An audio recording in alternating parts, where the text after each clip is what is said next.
इश्क मुर्शद एपिसोड 30। ये इसकी सेकंड लास्ट एपिसोड है। ओपनिंग सीन में शमीर फजल बख्श के पास बैठा होता है। वो काफ़ी अपसेट होता है। फजल बख्श इससे उल्टी सीधी बातें करता रहता है। फिर वहाँ फराज भी आ जाता है। इनके दरमियान काफ़ी दिलचस्प बातें होती हैं। शमीर खामोश ही रहता है। नेक्स्ट सीन में शमीर का सामना दाऊद से होता है। वो वहाँ से जाने लगता है तो दाऊद कहता है मैं तुम्हें कैसे यकीन दिलाऊँ कि इस मामले से मेरा कोई ताल्लुक नहीं है। शमीर कहता है आप झूठी कसमें मत खाएं। अम्मा के होते हुए फ़ारा से ताल्लुक़ न रखने की कसम खाई थी, मगर वो भी झूठी थी। शमीर कहता है आपने हमेशा रिश्तों को नुकसान पहुंचाया है। दाऊद बात करने की कोशिश करता है मगर शमीर कहता है कि मुझे अपना बेटा मत कहें और शुक्र करें कि मैं आपके साथ वो नहीं कर रहा जो आपने मेरी माँ के साथ किया था, क्योंकि मैं आपके लेवल को नहीं पहुंच सकता। फिर वहाँ से चला जाता है। सुलेमान से कैद में हारून बैग मिलता है। वो कहता है कि शमीर की शादी मेरीन से होने वाली थी, मगर दरमियान में तुम्हारी बेटी शिबरा आ गई और फिर सब तबाह हो गया। तुम्हें कितनी बार समझाया था मगर तुमने मेरी बात नहीं मानी। अब तुम्हारी मौत मेरे हाथों होगी। फिर वो उन्हीं दो आदमियों से कहता है कि मारने से पहले इससे सुसाइड नोट पर इसका अंगूठा लगवा देना। फिर वहाँ से चला जाता है। सुलेमान काफ़ी फिक्रमंद होता है। हारून बैग को फिर अपने घर में दिखाया जाता है। फ्लैशबैक के ज़रिए हमें पता चलता है कि नरगिस को यह सब करवाने में इसका हाथ था। नरगिस डर और पैसे की लालच में इसका साथ देती है और दाऊद के खिलाफ झूठी बातें करती है।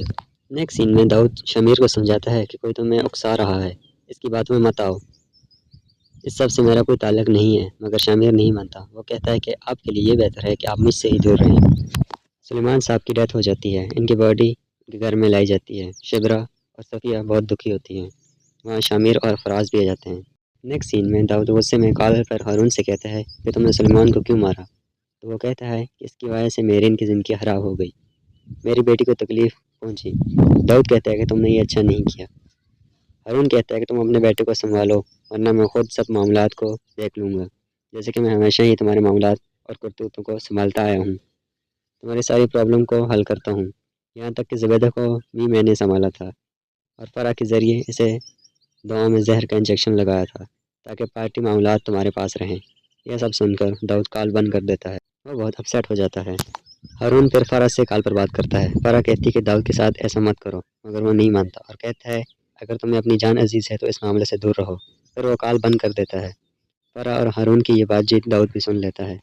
एक सीन में शिबरा उदास बैठी होती है। शमीर भी इसके पास आ जाता है। शमीर खाने का पूछता है तो वो कहती है कि तुम मत आया करो, मुझे तकलीफ़ होती है। शमीर हाथ पकड़ता है मगर शिबरा अपना हाथ छुड़ा देती है। शिबरा कहती है कि मैं तुमसे जितनी मोहब्बत करती थी अब बस उतनी ही नफ़रत हो गई है। शमीर कहता है कि मुझे एक आखिरी चांस दो, मगर वो उसे जाने का कहती है। फिर वो वहाँ से जाने लगता है। शिबरा रोने लग जाती है। फ़रा और दाऊद का सामना होता है। वो कहता है कि मैंने तुम्हारी सारी बातें सुन ली हैं, मैंने तुमसे मोहब्बत की थी फ़रा। फिर फ़रा कहती है कि मैं भी तुमसे मोहब्बत करती हूँ। दाऊद कहता है कि तुमसे मोहब्बत की खातिर मैंने बहुत कुछ खो दिया है, अगर तुम वाकई मुझसे मोहब्बत करती हो तो चली जाओ। फिर वो वहाँ से चला जाता है। फ़रा रोने लग जाती है। जाते हुए शमीर के पास सफ़ी आती है। वो कहती है कि शिबरा तुमसे बहुत मोहब्बत करती है। शमीर कहता है कि हाँ, बहुत मोहब्बत करती है, इसलिए मेरे यहाँ आने से उसे तकलीफ़ होती है। सफ़िया कहती है कि मैं जानती हूँ कि तुमने बहुत कोशिश की होगी सब ठीक करने की, मगर शमीर कहता है कि काश कि मैंने कोशिश की होती, मगर मैंने ऐसा कुछ नहीं किया। फिर वो उसे शिबरा का ख्याल रखने का कहता है और वहाँ से चला जाता है। शमीर फिर मेरीन से मिलता है। वो कहती है कि डैड ने बताया कि शिबरा तुमसे अब नहीं मिलना चाहती। शमीर कहता है कि मैं भी उससे अब नहीं मिलना चाहता। मेरीन कहती है कि मैं तुम्हारे साथ हूँ। शमीर कहता है कि तुम साथ रही मगर मैंने ही तुम्हारी कदर नहीं की। वो कहती है कि अभी भी वक्त है, तुम कदर कर सकते हो। शमीर कहता है कि जानता हूँ। शमीर हारून बैग से बात करता है। वो कहता है कि शिबरा ने मेरी वजह से काफ़ी नुकसान उठाया है। हारून कहता है जो कुछ गुजर गया है हम उसे वापस नहीं ला सकते, मगर जो चीज़ हम वापस ला सकते हैं वो हम ज़रूर करेंगे। शमीर कहता है कि बाबा अरेस्ट होंगे और इस बार मैं उनकी वजह से नर्वस नहीं होऊंगा और उनके खिलाफ गवाही नरगिस देगी, तो उसका कोई पता नहीं चल रहा। हारून कहता है कि तुम फिक्र मत करो, गवाही वो लोग देंगे जिन्होंने दाऊद के कहने पर फायरिंग की थी, यानी वही दो लोग। फिर उन दो लोगों को दिखाया जाता है। वो सेल्फी बना रहे होते हैं। उन्हें फिर कॉल आती है, शायद उन्हें हारून बैग की कॉल आती है। नेक्स्ट सीन में वो आदमी प्रेस कॉन्फ्रेंस करते हैं और कहते हैं कि हमने जो कुछ किया है वो दाऊद अली खान के कहने पर किया है। अब हम आइंदा उसके लिए काम नहीं करेंगे और हमें सब माफ़ कर दें, हमसे गलती हुई है। नेक्स्ट सीन में शामिर दाऊद के पास आता है। वो लंच कर रहा होता है। दाऊद कहता है कि आओ लंच करो मेरे साथ लास्ट टाइम। शामिर कहता है तो आपको पता था। दाऊद कहता है कि मैं इस सिस्टम का हिस्सा रहा हूँ, मुझे सब पता होता है। वो कहता है कि तुम्हारी माँ चाहती थी कि इस सिस्टम को करप्ट लोगों से पाक कर दिया जाए। तुम इसके नक्शे कदम पर चल रहे हो, मैं भी इसकी ख्वाहिश ही पूरी कर रहा हूँ। फिर वो कहता है कि तुम खुश क्यों नहीं हो। शामिर कहता है कि मुझे खुश होना चाहिए। तो दाऊद कहता है तुम मुझसे प्यार करते हो और कोई भी बेटा अपने बाप को इस हालत में देखकर खुश नहीं होगा। फिर वहाँ पुलिस वाले आ जाते हैं। दाऊद कहता है कि एक आखिरी घूंट लेने दो। वहाँ हारून बैग भी होता है।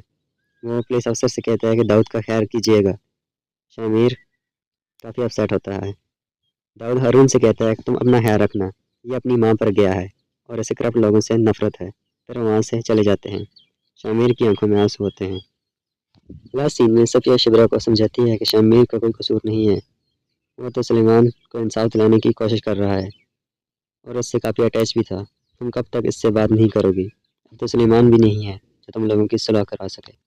सफिया फिर उसे पुकारती है मगर वो नहीं उठती। शायद वो बेहोश हो जाती है और यहाँ पर ये एपिसोड खत्म हो जाता है।